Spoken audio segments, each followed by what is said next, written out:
একসময় রিকশা চালিয়ে সংসার চালাতেন বাবা। গ্রামের সেই টিন শেড বাড়ি থেকে উঠে এসে এখন বিলাসবহুল বাড়ি, গুলশানে প্লট, দামি বাইক সবই আছে রিয়াদের। অথচ নেই কোনো চাকরি কিংবা ব্যবসা, তবু কয়েক কোটি টাকার মালিক। কিভাবে এমন সাধারণ পরিবারের সন্তান হয়েও সাবেক এমপি মন্ত্রীদের কাছ থেকে কোটি কোটি টাকা চাঁদাবাজির গেম প্ল্যান সাজালেন এই রিয়াদ? এমন প্রশ্নই এখন ঘুরছে নানান মহলে।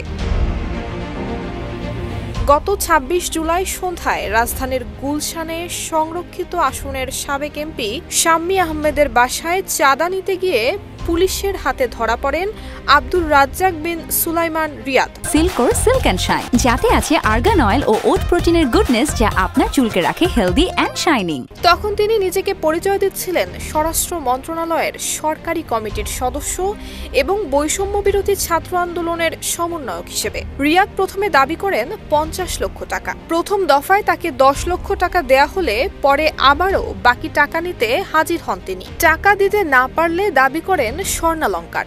তখনই সাবেক এমপির স্বামী গোপনেই পুলিশকে খবর দেন। পুলিশ তাৎক্ষণিক অভিযান চালিয়ে রিয়াদ সহ ৫ জনকে গ্রেফতার করে। রিয়াদের উত্থানটা হঠাৎ করেই। ঢাকার এক বেসরকারি বিশ্ববিদ্যালয়ে পড়াশোনার নামে রাজধানীতে এসে জড়িয়ে পড়েন বৈষম্য বিরোধী ছাত্র আন্দোলনে। সেখান থেকেই শুরু তার পরিচিতি তৈরির খেলা। নেতাদের সঙ্গে ছবি, ফেসবুক প্রোফাইলে আপডেট, সংগঠনের নাম ভাঙিয়ে নানান ভুয়া পরিচয় তৈরি করে সাবেক প্রভাবশালী রাজনীতিবিদদের কাছ থেকে চাঁদাবাজি শুরু করেন। রিয়াদের গ্রামের বাড়ির সূত্রে জানা গেছে, গত ৬ মাসেই গ্রামে একটি ছাদ ঢালাই পাকা বাড়ি করেছেন রিয়াদ। গুলশানে তার প্লটের কথাও সামনে এসেছে।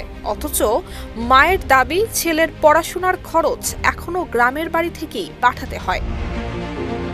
তবে এই সময় এসে ছেলের এভাবে গ্রেফতারের খবরে মর্মাহত তারা। নুসরাত জাহান মেহেক, ঢাকা পোস্ট।